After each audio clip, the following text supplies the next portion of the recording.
Come here. Get off.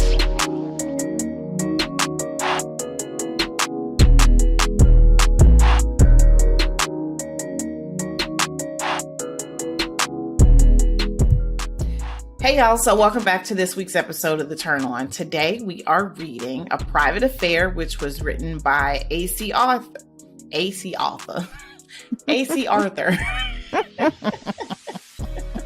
So sit back, relax, get your wine, your weed, whatever you need, and enjoy.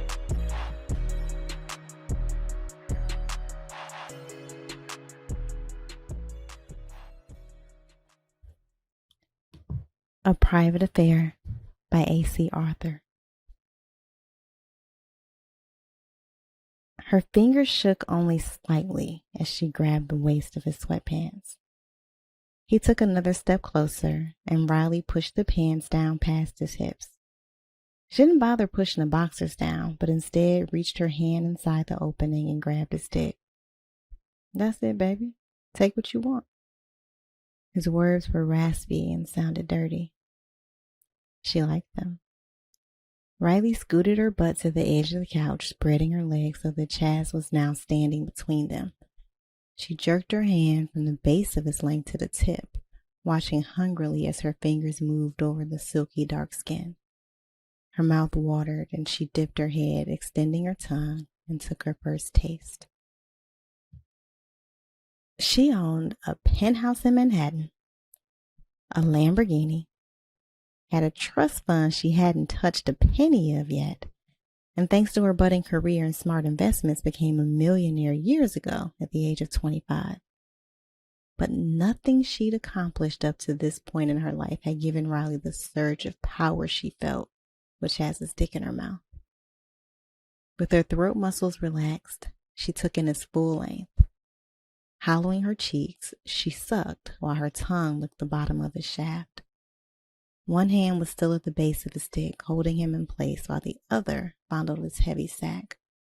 Her eyes were closed as she worked her mouth over him, while the sound of his guttural moans and the feel of his fingers raping over her scalp, pushing away the band that held her hair, rang like music to her ears.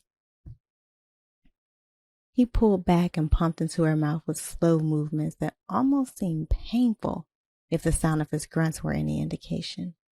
But the way he held her head so tight to him and the slight tremble in his thighs when she held him deep in her throat made Riley feel as if she were flying, soaring actually, over the entire world that had read Walt's stupid article and believed every word about her being frigid and inexperienced in a bedroom.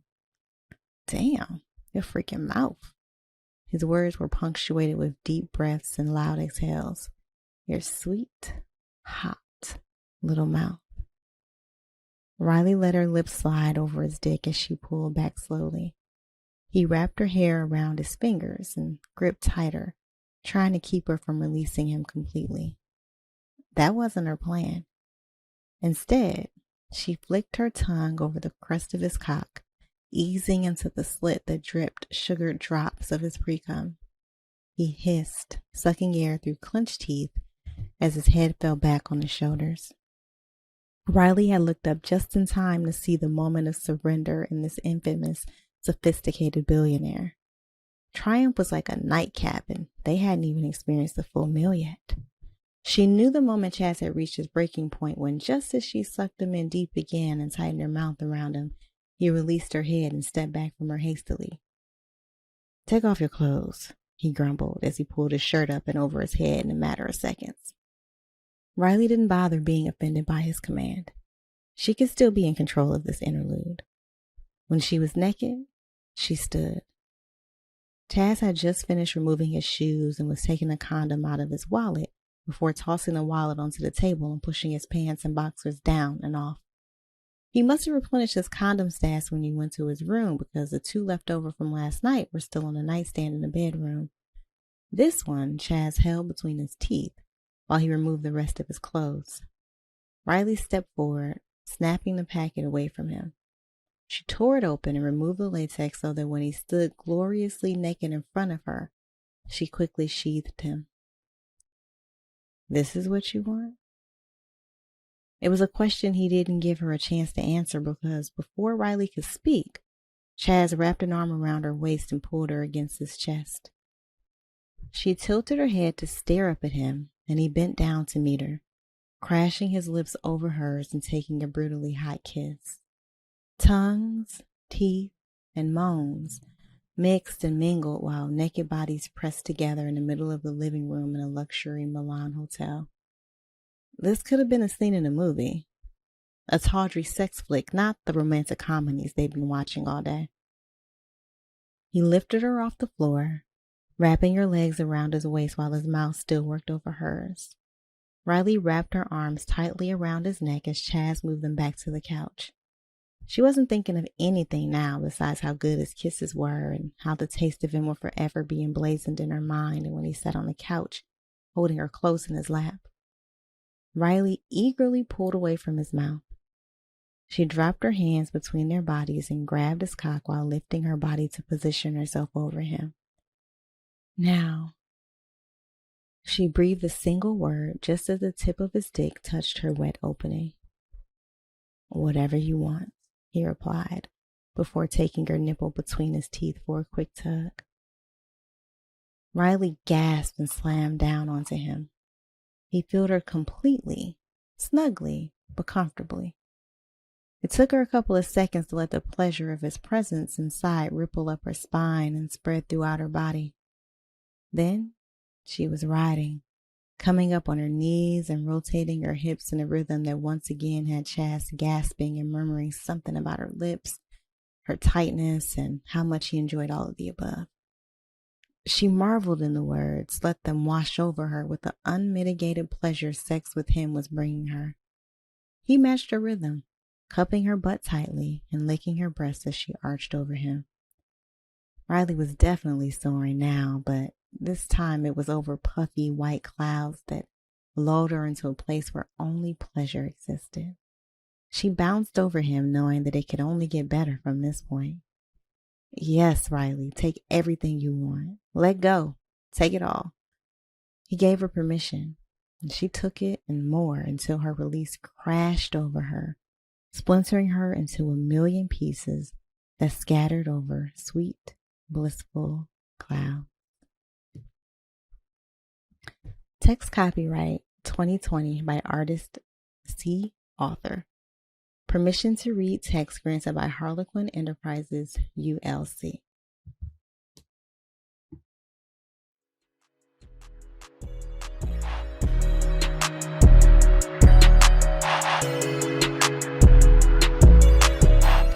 Okay, y'all, so welcome back. Thank you, Kenria, for reading that excerpt from A Private Affair by AC Arthur.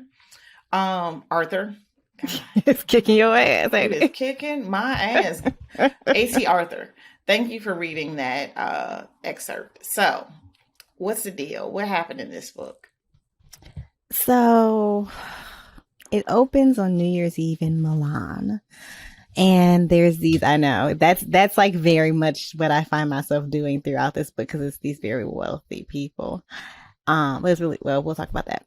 I love rich black folk, by the way. Yeah, it's cute. So they are, our two stars are the heads kind of like rival fashion houses. One of them is, how am I blanking on names? And I literally just read this shit. Riley, she is the chief marketing officer at her family's fashion house. And then Chaz is a tech billionaire, but he's also like a consulting officer at his uncle's fashion house. And the two houses, the heads of the houses used to work together, but there's competing stories about why they broke up. But the short of it is they don't fuck with each other. And so it started this like feud between the two families. And so the two of them really don't know much about each other, except for Chaz is infatuated with Riley and he doesn't really know why. He's just drawn to her. And so they're at this party on New Year's in Milan. And he basically is like, spend 24 hours with me.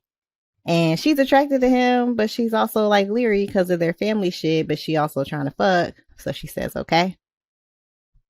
things go on longer than 24 hours. It develops into a what? A private affair. And a whole bunch of shit happens along the way, as their families, as they deal with what it means to work in the fashion world and what it means to be members of these family run businesses, and try to balance what is happening in their relationship and how much they want to happen and how much they don't want to happen. So hijinks. You're on mute. No idea why that happened. Yes. Okay. So hijinks ensue. One of the things you find out very early, very, very early on, like first fucking paragraph of the book, is that Riley is known as an ice queen. Like these are rich, rich folks. These are rich, well-known folks. So not only are they rich, but they business everywhere. And Riley is known as an ice queen. Like it's all in the tabloids. She's an ice queen. She never lets anyone in her circle and that kind of thing. We find out later in the book that she was like kind of,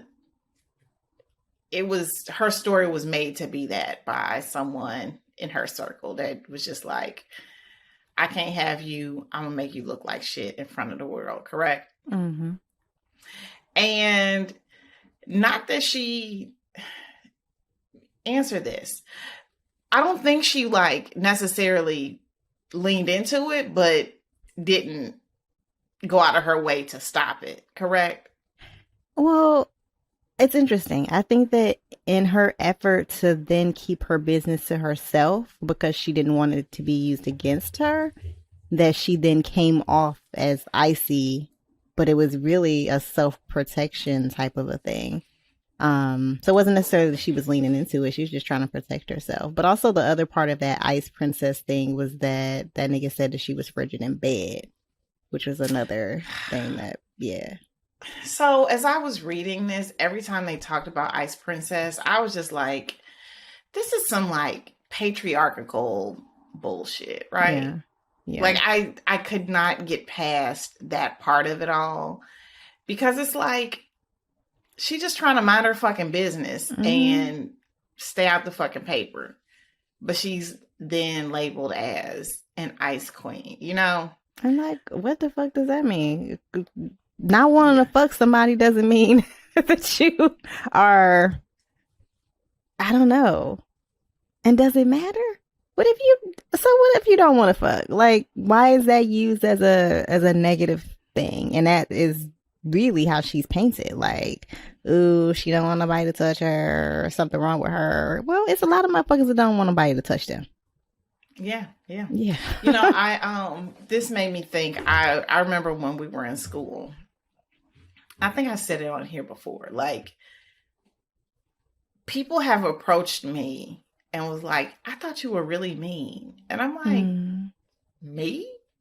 But I think it's more, when I'm unsure, I shut up, I clam up, I like, just don't say shit. And once I'm comfortable, I mean, it don't take a lot for me to get comfortable. Once I'm comfortable, then it's all, you know, all bets are off. But I think it's one of those things where it's like, one thing is like, I'm just trying to protect myself, but it's being read as something completely different, you know? Yeah. I'm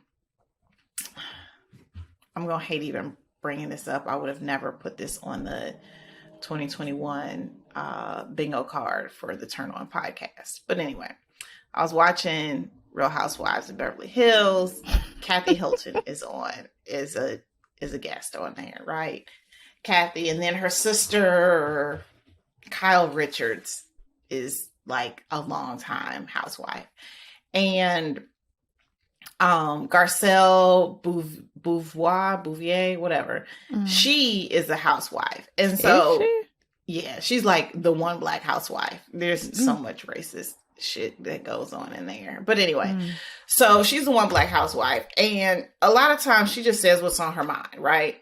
And so she was talking to Kathy and she was like, oh my God, I remember I went to an event with your daughter and I thought she was so stuck up because she sat on her phone the entire time. It was like a show or something. And Kathy was like, no, she has like crippling anxiety. And so being in her phone keeps her from having to deal with everything. Yeah. And I was like, wow. See, yeah. So it's one of those things where, okay, don't necessarily judge a book by its cover or what you think is going on, because it's only the tip of the iceberg, and there's probably a bunch of other shit happening underneath. So, yeah, Ice Queen, I hate that. I hate that terminology. Anytime I hear Ice Queen, I'm thinking someone said this because they want to, like, they want something from you that you don't want to give. Is ever Ice Queen like, is there ever well, let's hear it out. Okay, it's valid, right? Is there ever a time not even with Elsa? Yeah, like I don't understand that movie, but yeah. There's lots of people who get that reference. But yeah, I just feel like it's one of those things where it's like, never on any world is Ice Queen ever like something where you could be like, okay, like jerk. Kids are jerks. Yes, they are. All kids are jerks, right? Mm-hmm. Yes. It could be seen as a derogatory term. However, no. Kids are jerks because that is what they're supposed to do. They come out of the womb and they need to worry about self. They need to be selfish little bastards. It helps them keeps form them alive into who they need to be as adults. But yeah, they're fucking jerks. Yes.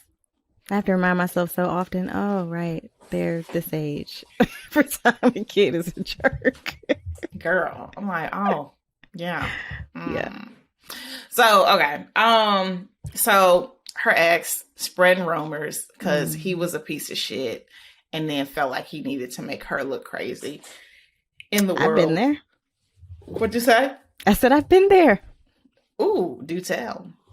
Oh, it's only so much I can say. I'll say this. Narcissists like to recreate reality. Mm-hmm. So if they don't like the way that things have played out, the common theme is that they'll just make up another way that it happened that puts them in the hero position or the victim position. Mm-hmm. And makes the person who broke away from their narcissist spell look bad. I have experienced it in a really acute way around retellings of my divorce. Yeah. Yeah. Yeah. I mean, the great thing, at least in my case, is by the time that happened, I didn't care. And of course, the best way to deal with a narcissist is to pay them dust. So getting upset about a narcissist reinvention of the facts is really pointless, but it is a thing that I have absolutely dealt with. And I kept wanting Riley to get to that point where she didn't give a fuck about the fact that this dude had lied on her. But I could also get having it thrown in your face by reporters and seeing on tabloid, how that would wear on you, regardless of what you knew to be true. Yeah, there could be exes out there telling stories, but nigga, it's strangers telling stories. Remember? Oh, yeah. We haven't. Yeah, and that's the only thing that I thought about, and I was just like, all right, whatever, nigga. Wait, can we share that in a general way? So, someone called me and said that someone that I was involved with called me and said that they overheard someone else. And, DC is only but so big. And, I host a podcast where I talk about my pussy weekly. So that makes it even smaller. So he said he overheard some people talking about us and about me and my previous relationships and how I said certain things about this person, and it was just fucked up. And I was just like, so he approached me about it, and I appreciate that he said something, because I'm like, all right, I'm glad, I'm glad you felt that you could come talk to me about it, as opposed to just being like, that bitch, being upset. Yeah, I was some shit that wasn't even true. Exactly. So he asked me about it, and I was just like, no. I was like, I talk about relationships on the show, and yeah, I talk about relationships on the show, and niggas like to talk and for all types of shit, and everybody gonna put a little sauce on something to make the story go down even better and even Also, spicier. niggas like to lie on their dicks. Niggas love to lie on their dicks. So yeah, it was one of them things, and more than anything, like I value the relationship I have with that person, and so it was just kind of like, okay. Like it's fucked up that you felt like that this got to you, this lie got to you, but at the same time, like I'm glad we were in a place where you could pull me aside and be like, yo, what's good? But all that to say, that had to happen. Niggas whoever like to talk, you are, fuck you, suck a dick. Well, no, sucking dick is actually that's not a punishment. Suck a musty dick. Ooh. That's a punishment. Taste and smell. Yeah. Suck dick. But I think, and I don't even think that this person, like thinking about what was said, I don't think this person even like listens to the show. I think it's more, might have heard a clip here, clip there. That is so weird. Yeah, but whatever. Again. So very weird. Niggas like to talk and lie on their dicks and lie on other niggas' dicks. Because that was also part of it. It was like they was lying on somebody else's dick. And I'm just like, okay. Yeah. So, yeah. Look at all these rumors surrounding me every day. Oh, that's the title of this episode, isn't it? Oh, I was thinking I was going to do So Icy, but. Oh, because they got money. And she's an ice queen. Oh, okay, yeah. Ooh, these hoes excited. Girl, you know you like it. I'm so icy. That man was singing out like, my chain hangs down to my dick. Like, with his whole heart. With his whole, like, the depths of his. He was singing for his ancestors. Oh. About how his chain hangs down to his dick. So anyway. Okay. One of the things that I thought about was there was a scene in this, and I'm jumping all around. There was a scene in the story where Riley and Chaz are out and they're like going to get something to eat. And so Chaz is like, let's go get some greasy shit. And Riley's like, oh yeah, I like it. And he was like, you? And then he was kind of like, and he was like, wait. Yeah, like you are a person. I didn't say let's get some crazy shit. Like it was like pizza. Yeah. And he was just like, I would have never thought you eat pizza, but then again, you're a person who doesn't eat pizza, right? And it like I wrote here, we all put on our pants one leg at a time. And then I like the way that I think about these things, we all shit. Mm-hmm. Everybody poops. Everybody has to poop. Yeah. Everybody. Mm-hmm. Even Beyonce sits on a toilet and poops. Everybody poops. We had a song about it. And you do? Yeah. I made it up when I was trying to get the kids to start using the potty. Oh, okay. Everybody poops. Everybody poops. Yes, it's a classic. It's a classic in the household. But yeah. And so it's one of those things where it's like, okay, no matter how mundane you think your life is, there's always like, everybody has to do certain mundane tasks. Mm-hmm. And they got to do it for them damn self. Like, yeah, you can't hire somebody to poop for you. Even if you got somebody putting your pants on for you, the motherfuckers go on one leg at a time. You ain't levitating into them bitches. Like, everybody's shitting. Everybody gonna have a situation where they sitting on the toilet sweating. They got some shit coming out, right? Yeah, but it also makes me think about, and this kind of goes back to what we touched on in another episode, where you see someone, you're infatuated with someone from a distance, and then you see them up close, and you're like, Oh, yeah. I don't know about that, right? Yeah. The expectations that we and like the stories we create around people who we don't even know yet, and then the expectations we attach to those, right? Yeah. Which also, I think we touched on it before, but someone was like, when you meet somebody on the app, get the fuck off the app and get in real person as soon as possible.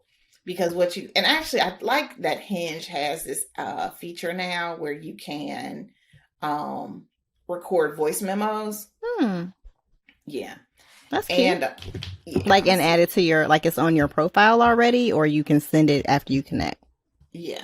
No, it's on your profile already. Oh, okay. And I like it because you get an idea of how their voice sounds, right? And so it's actually not bad. Okay. Have you swiped left on anyone because of what their voice sounded like? I'm in a weird place right now with like relationships, so I'm not swiping much. But this one guy, actually, I'm not even gonna do it because he actually seems like a good little. Hold on, let me match with him before I like. How do I fucking? Okay, match with him. Okay, so let me go do a little. Let me do a little swiping to see who got. Oh, here's one. Right. Oh, how to pronounce my name? Never mind. Damn it. You can't play it, so. Yes, I can. Not on the show, boo. They do that on TikTok all the time. But this is okay. Anyway, our show was about to play that shit, but whatever. So, yeah, I like it because you get a sense of their voice, and yeah, you get a little more feel of them.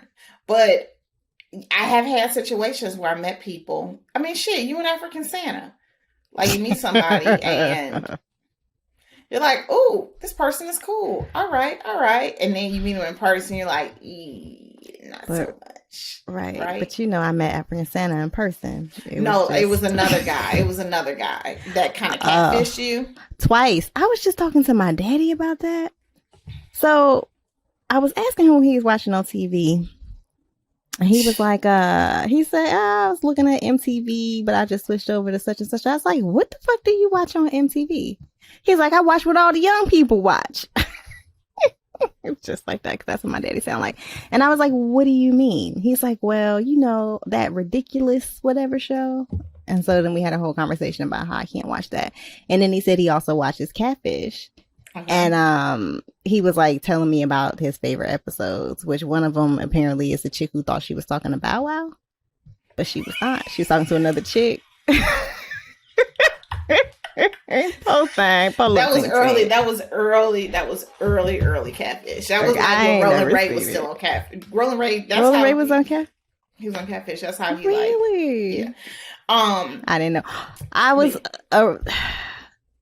Somebody posted a video, like a carousel. Literally getting Zeus Network right now so that I can watch that show.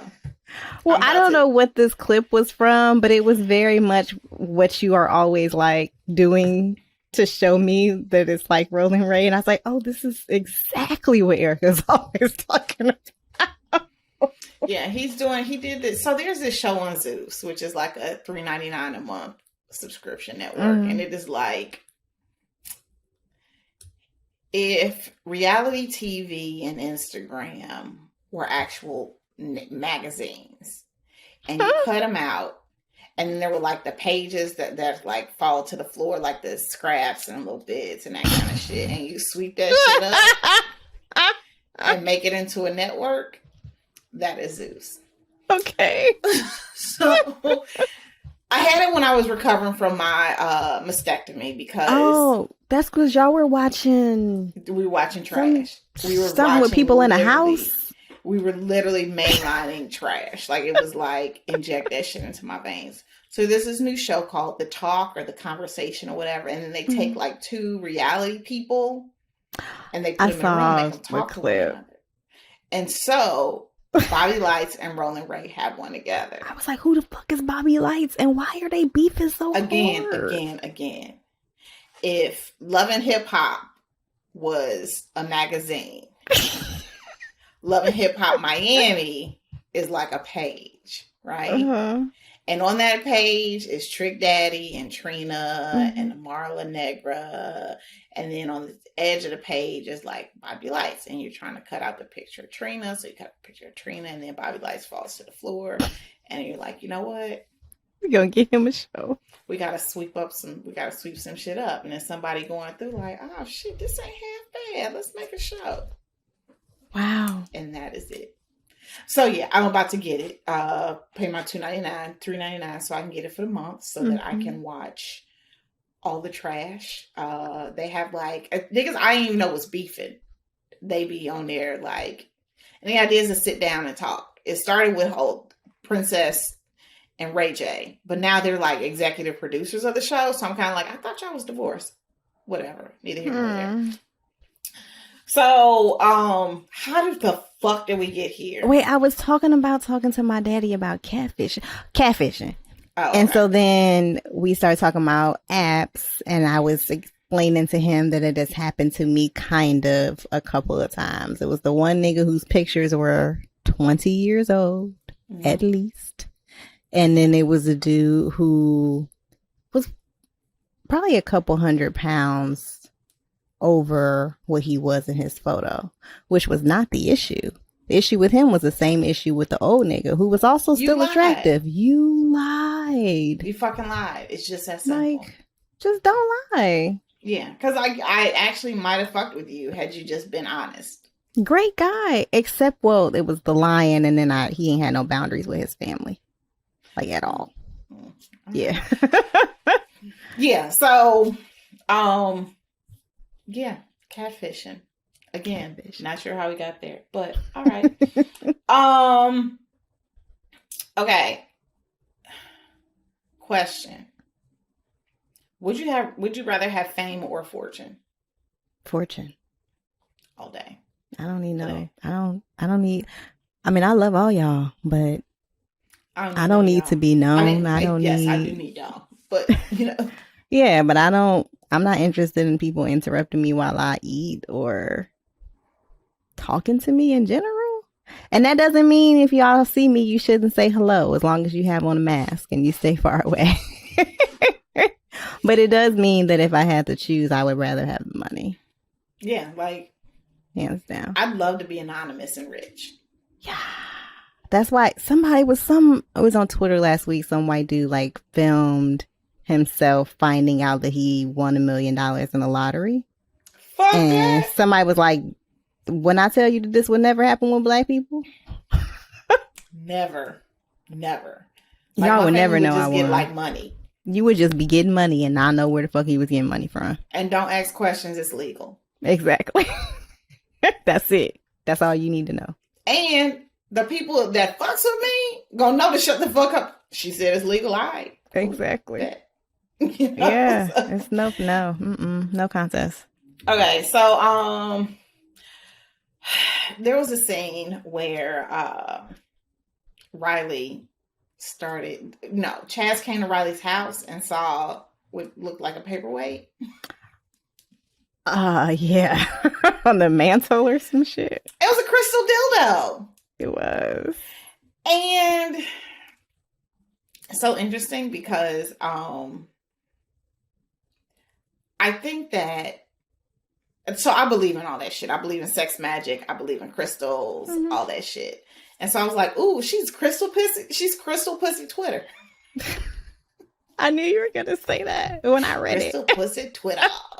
Yeah. But I thought that, but I think that that's really interesting because maybe, I don't know if it's maybe just because of the space that I am in personally, or if this is just happening more, but I feel like more people are leaning into non-traditional Christian, non-Christian spirituality, you know, and recognizing that this shit is a mosaic of, you know, energy and and spirits and different forces and that kind of thing. And so I thought that was really dope that she mentioned it. And then she was like, I use it to meditate. And he was like, meditate? Yeah. I thought it was dope. Especially, and they don't talk about religion at all, but to your point, like that folks are realizing that it doesn't have to be an either or proposition. Like, you can pray to God and you can thank Jesus and you can have crystals charging on your windowsill. Because let's be for real. Like, let's remember that the Bible was written by somebody. And so they was quick to, because look, let me tell you, when I'm writing a story of my life, some shit gonna get left on the table. Well, left that on don't fit the narrative. Exactly. Right? Yeah. It don't fit the narrative that I'm selling. And crystals and all that work, it just didn't fit the narrative that these white dudes that was building the Bible felt like it needed to, you know? So I thought that was really dope. And I actually have done like meditations, masturbation with like intentions and that kind of thing. Because they say like, you know, it's like power and all this shit. I could probably explain it a little better if my brain was working, which it is not right now. But yeah, like there's power in having orgasms and putting that sexual energy towards manifesting certain things you want in your life. And I think it's really interesting when, you know, like once you start looking at it, because again, you can't tell me that like the moon don't affect us when the moon can fucking pull bodies of water to high and low tide, right? You thinking I'm just walking around here impenetrable from the moon and its energy? Methinks not. So yeah, I actually really liked it. And because she was you know, just a regular ass, not regular, but you know, she was just a chick that was really successful in business. And this was another tool in her arsenal to make sure that she was doing, you know, like living and feeling good. Well, and she also talked about something that I think does like make her a regular chick. Like she was saying when she told him what she did it for, she left out a couple of things. And one of them was confidence. And, you know, there was a lot of her inner kind of monologue about how she had really suffered from low self-esteem for years. And she finally came to her own, but she still has imposter syndrome. She still suffers from a lack of confidence in a lot of ways. And so the facade that she puts up is that she's always trying to project that, but that this is one of the practices that she uses in order to attract that to herself. Whew. So one of the things that I'm working on right now, actually, I'll be doing it later today.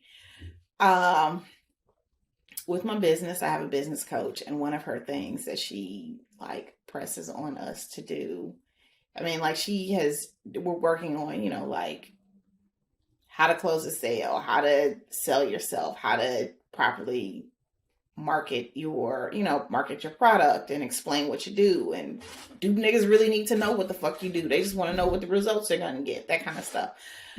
One of the things that she presses upon us is to brag on yourself, post, talk about your shit, that kind of thing. It is so difficult for me to do this shit. You just did a really nice post on LinkedIn. I was like, look at you. Because I have to, and I hate it. Like, hate it. And like, I probably would have gotten out of doing it, but I was on the phone someone else was in the room while I was doing the coaching call, and they heard me commit to doing this. Held your ass accountable. And so they hit me up like, where's your post today?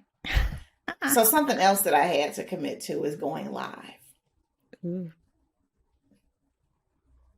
Yeah. Okay.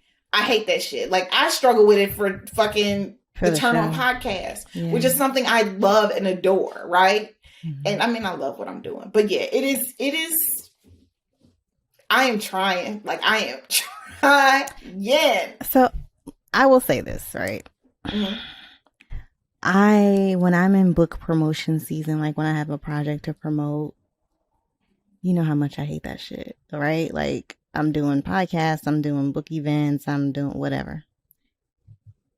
One thing that I realized during my last book tour, which was a year ago, was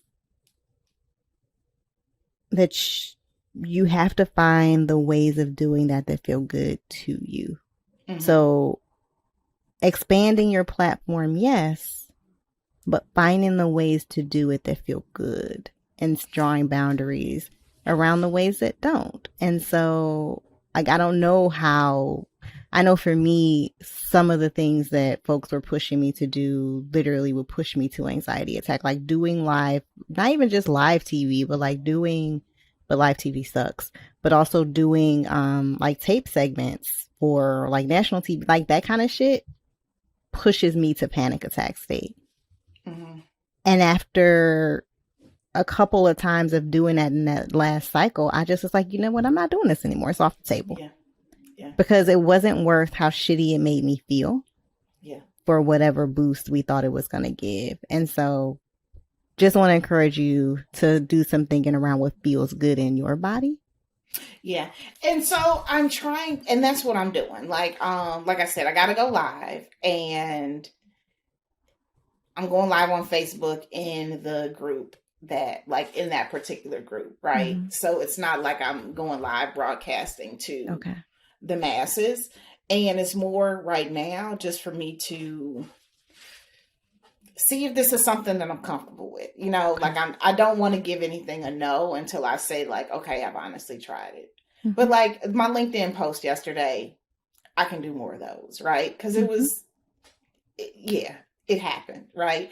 And so, I'm trying to figure out what works best for me and also what works best for my industry, because I do recognize that some of the stuff, I'm like, these people don't give a fuck about this, you know? So I'm trying to like, and it's a great program because she was like, okay, so let's sit down and figure out what works for you. So she's super committed to tailoring everything to your particular situation. But I committed to it because it was, and look, let me not even act like I got to go live for a long time. 3 minutes max. It don't matter. It's still a thing that you have to do. And that gives you time. Like you said, you get to feel how that feels. Yeah. So I'm going to do that when I finish this up. But it like the confidence thing is just, and it's funny because like I do this all the time and I have no problem doing it. Because you have control is what I came to realize. I'm like, none of this is, I'm never nervous before we do anything with the show because we control that shit. Yeah, I'm literally sitting here. I'm cutting this shit out. Yeah. Mm-hmm. Right. My finger's on the fucking button. So I don't care. But that's the other part of it too. What I realized was that like, so say going on podcasts, I realized that there were some shows that I felt more anxiety about than others. It's because there were people who I didn't really want to talk to, or I didn't really trust their audiences or whatever. And so I just stopped doing those shit. Yeah. Like I'm no longer doing interviews where white people are asking me to explain things. No. I don't like them. I don't trust how they're going to use my information and clips of me after. So I just don't do them anymore. Yeah. Yeah. No, I totally dig it. Yeah. It's so wild because like you think about, you hit the nail on the head. You see people and you're like, oh my goodness, they're so amazing. They have it all. They have all the confidence. And you're like, one good conversation. You're like, no, this shit, I can't. It scares me too, but I do it. Mm-hmm. You know? So, yeah. Okay. Oh, meditation. I can't meditate. No? I mean, so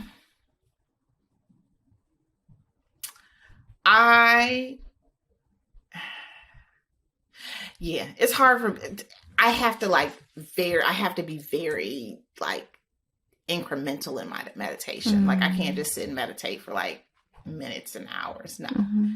Like 30 seconds, we're going to visualize an apple. Mm-hmm. You made it to 30. Okay. Let's do another 15. You know, like I think that's a good approach, though. Yeah, just biting off what you can, I guess, right? Mm-hmm. Yeah. Yeah. I struggle. I struggle with meditating on my own. I prefer guided meditation. It helps me to stay more in the present moment than if I'm just on my own.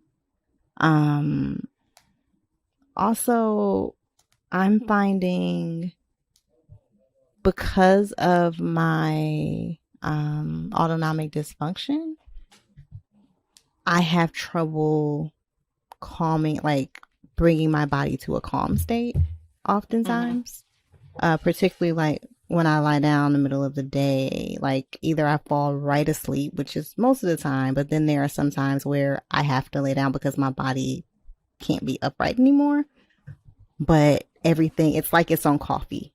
So everything like is, and so whereas I used to use those opportunities to meditate, which often is a prayer for me, I have a lot of trouble being able to calm my heart rate down enough, my breathing down enough to be able to really get into that space. And so what I find sometimes helps is just listening to super calming music, or there's this song that was crafted specifically for like folks with anxiety. And I mean it helps with that, but also I find that it helps with this like parasympathetic sympathetic issue that I have. It's called Weightless, and there's like a 10-hour long version of it, but there's also a short, and so I'll just put that shit on and let it go. I use it when I'm at acupuncture trying to calm down on the table, or when I'm in the middle of the day. And we can link to that. And it's like scientifically backed to help people calm down. And so, and I hum, which can activate your vagus nerve, and kind of soothe you down a bit. And I find that can help me to fall closer into a meditative state when I'm struggling to calm down enough to do it. So maybe one of those will help. I have, when I was on my 40th birthday vacation, I was at this resort, and there was this like area.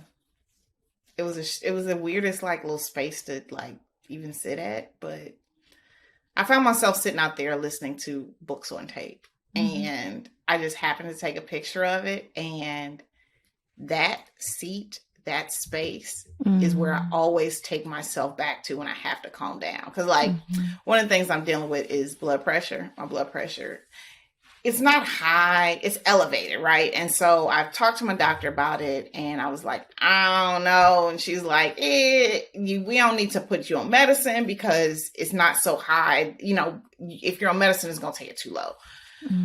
So whenever I go in, I like sit there, close my eyes, and I'm sitting right there back at that resort, looking out over this fountain, ocean in the background. I see the tree, I feel the breeze, that kind of thing. So, yeah. I need more of those vacations. I need more of my... So you have something to draw on. Yeah, I need more to draw on. But yeah. So. Also, though, have she told you to see a cardiologist yet? No. Should I be No, I'm not saying that because you should be concerned. I'm saying because there are some tools that can help with just a slight drop. So like I take a beta blocker, not because my blood pressure is high, but because I have heart palpitations. But the effect is the same. It brings your blood pressure down slightly, and there's no side effects. Like on a low dose. Fucking drugs right now, but all right. Listen, I understand. I was, you know how they tell you to bring in a list of your medicines and stuff. I literally had to like lay them all out on the bed and just take like this picture. I take pictures. Yes. This is what I take because I'm writing shit. I just downloaded an app from somebody mentioned in a Twitter thread for organizing. Because I also have trouble with My morning and evening meds I'm great about taking, but my middle of the day, sometimes I forget. And then I can set an alarm, but then I don't remember what the alarm was for when it goes off. So it just don't happen. But it's also a good resource for being like, here, this is what I take. Just look at my phone. Here are the dosages. Okay. This is, so I'll send that to you. Okay. It's also occurring to me, and this is a little off topic, but I think I should. I said before that when I figured out what I had that I would share it, and I haven't done that, but we've talked around it, but I haven't said it. So, hey folks, I have something called Myalgic Encephalomyelitis, which is commonly referred to as chronic fatigue syndrome, but I and most people who have it really actually hate that term because it makes it sound like you just fucking tired, and that ain't it. But so it basically means, my analogy is that, you know how old iPhones, the battery's all fucked up. My body is an old iPhone. It never really charges above 50% and it doesn't hold a charge. And so I am usually operating on fucking fumes. But beyond that, I also have trouble sitting up for very long because I have something called POTS, it's orthostatic intolerance. So it basically means my body wants to lay down. Blood does not do a very good job moving around my body. It doesn't reach my brain the way that it should, which means that I am often dizzy and nauseated, and I have brain fog, which makes it hard for me to remember things. I can't stand for very long. So cooking and standing up to put on lotion, standing up to brush my teeth, all of those things that I used to do without thinking, I literally cannot do anymore. Yeah, or if I do, then I end up with something called a crash, which is like the huge thing in this condition where if you push yourself, and when I say push myself, I mean stand up too fast or try to talk while coming up the stairs, I can put myself into a crash state where I can't physically wake up and get up for 24 or 48 hours. It fucking sucks. I am slowly finding doctors and resources and support groups and all of that kind of shit. But a lot of it has just been figuring out what it means to be me with a new set of abilities. Yeah. So that's that. That's what's happening. But I'm all right. Yeah. I am. So let me tell y'all now, motherfuckers. I've said many a times that Kimria is the one that keeps this shit operating regularly. And I am trying my best, will try my best to respect my co-host wishes. But if some shit start going spotty, y'all mind y'all business and know we'll be back. Okay? Thank you. Please and thank you. But yeah, so I'm just happy that we have a diagnosis. We know what we're dealing with. We know what monster we're fighting. But now, for me, the thing is, how do we fight this monster? How do we make sure that you are happy and healthy and, doing well and giving you the support you need? So, I tell you this shit all the time. I ain't gonna start crying, so. No. We all right. Okay, last thing. One of the things you sent, because we send notes to each other about books and stuff. One of the things that Kimria sent was what we learn from our parents. Did you say about love or just impaired? Ew. I mean, I think I was thinking about love, but yeah, either way. Yeah. So what's one thing that stands out to you that you learned from either of your parents about love? Ooh. Oh, God. Okay, I won't identify which parents. One of my parents taught me that it is better to go along to get along than to advocate for yourself. I know which parent that is. Yeah, and that conflict is inherently confrontational, and so you should avoid it at all costs. Yeah. I had to learn that was bullshit the hard way. Yeah. Now I can't go back. Yeah. So my mother's passed away, so I feel like I can share a little bit more. Yeah. So my mother and my father met when my mother was super young, and not super young, but she was pretty green when she met my dad. And he died very shortly into their marriage. She was able to produce 4 little children, and then he passed away. And one of the things I remember my mom told me, and it stuck with me, and it stuck with me for a very long time. My mom was like, I loved your dad too much, and so God took him away from me. Yeah. She was like, I loved him more than God, and so God got jealous and took him away from me. Maybe not those words, but kind of essentially those words. that. Oh my God. And that, I didn't even realize how hard it stuck with me until I was in therapy. And I remember I said that to our therapist, and she was like, what?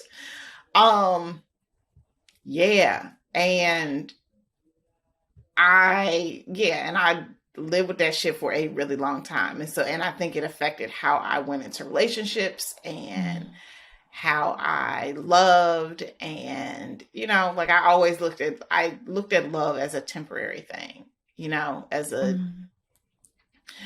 one hand, yes, life can change. We literally just talked about this shit.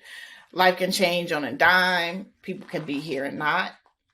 But it was less of a take advantage of the world while it's here and more of a don't get attached to these niggas because they about to leave kind of thing. So, yeah, lots of therapy. And a bitch made it through.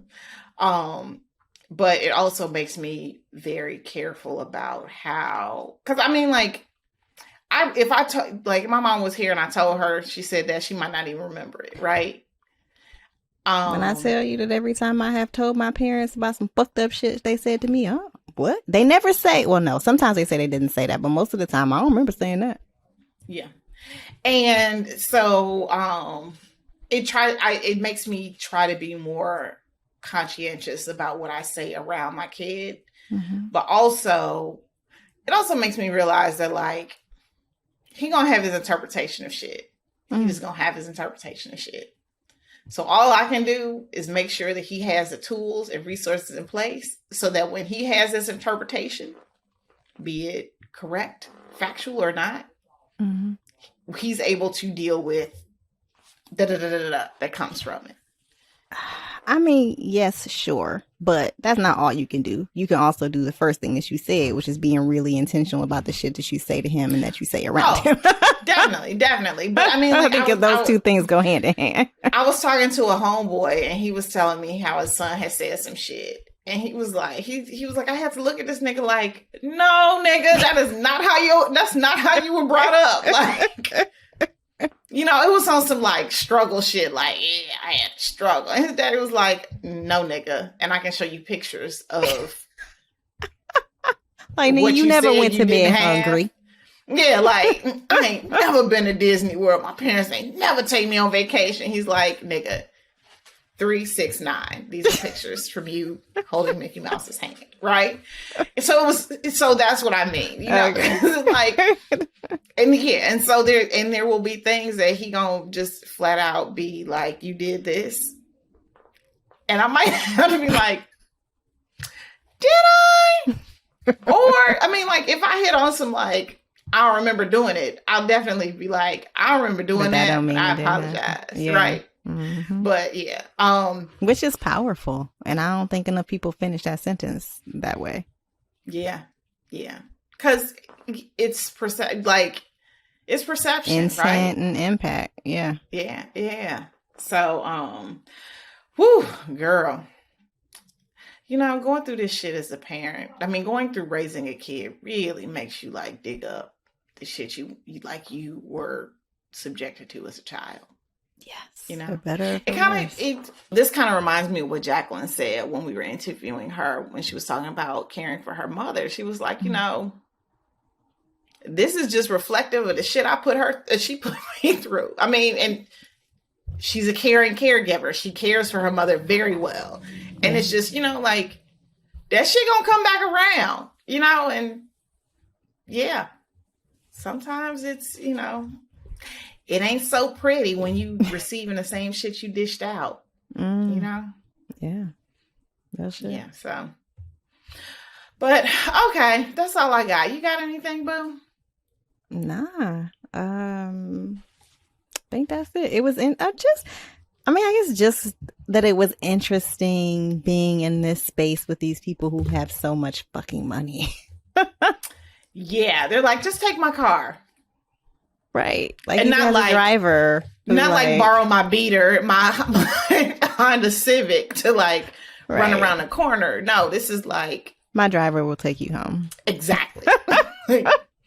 A real car with a driver, not a fucking beater. Right. Like, I have a 2-story penthouse with, floor to ceiling windows and views of Manhattan, and this shit was wild.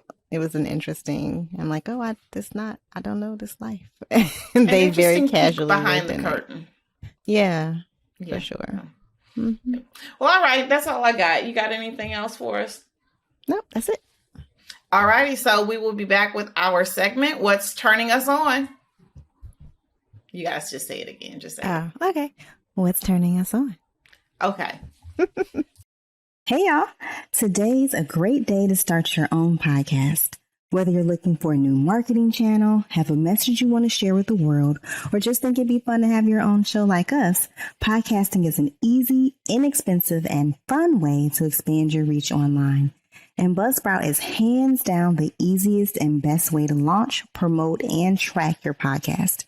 Your show gets put online and listed in all the major podcast directories like Apple Podcasts, Spotify, Google, literally everything, within minutes of finishing and uploading your recording. We use it here for the turn on, and I can truly attest to the fact that it's pretty fucking dope. Podcasting isn't hard when you have the right partners, and the team at Buzzsprout is passionate about helping you succeed. So join over 100,000 podcasters like us who are already using Buzzsprout to get their message out to the world. Just click the link in our show notes and you'll be able to get your own account set up. And if you sign up for a paid plan, you'll get a $20 Amazon gift card and support our show. Let's create something great together. Sign up for Buzzsprout today. Okay, y'all. So we are back with What's Turning Us On. And one of the things we talk about a lot when we're just talking about sex and fucking is that a lot of times people are hesitant to share their desires and kinks and all of that with their partner for fear of being judged or looked at as creepy and freaky and that kind of shit. I got to tell you a story when this is over. So, Okay. I found this website. It is called We Should Try It. And it's at weshouldtryit.com. And it's an online questionnaire for couples. So what you do, partner one, they log on. They go to the website. And so you both do it at the same time. You both do it on the same device.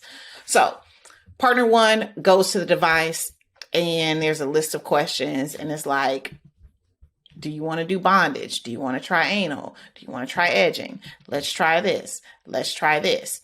And you list what you're interested in exploring. Hand your laptop to your partner and they do the same thing. And then it spits out a report and the report shows what the both of you have in common.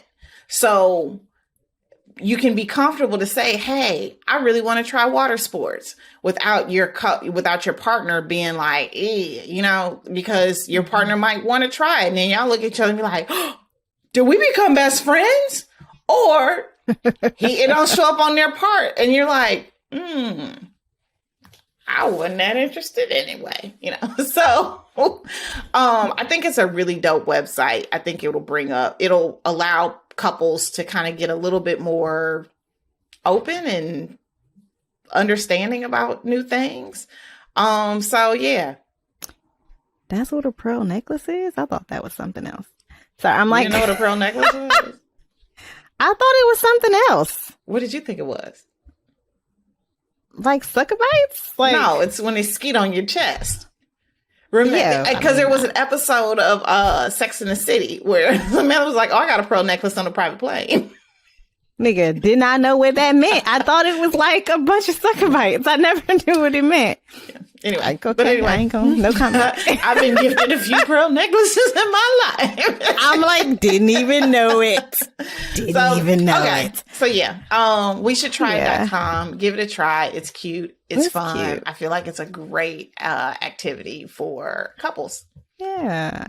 I mean, I would, of course, argue that if you can't have these conversations with somebody, then maybe you should not be having sex with them. But also, there are things here that you might not have thought of. And that's what I was about to say. It could spark some cool ideas. Like, I'm like, oh, my partner and I could do this because this shit would be fun just to like go through it and see, oh shit, we never did that before. So I think it'd be fun in that respect too. So I'm actually looking forward to using it. It'll be cute. Yep. So, all right, that's it. This is your two favorite hosts, Erica and Killa, two hoes making it clap. Hey, bye. This episode was produced by us, Kenry and Erica, and edited by Ballistic. The theme music is from Brazy. Hit subscribe right now in your favorite podcast app and at youtube.com/The Turn On Podcast so you'll never miss an episode. Then follow us on Twitter at The Turn On Pod and Instagram at The Turn On Podcast. And you can find links to books, transcripts, guest info, what's turning us on, and other fun stuff at theturnonpodcast.com. And don't forget to email us at theturnonpodcast@gmail.com with your book recommendations and your pressing sex and related questions. And you can support the show by leaving us a 5-star review, buying some merch, or becoming a patron of the show. Just head to theturnonpodcast.com to make that happen. Thanks for listening, and we'll see you soon. Holla.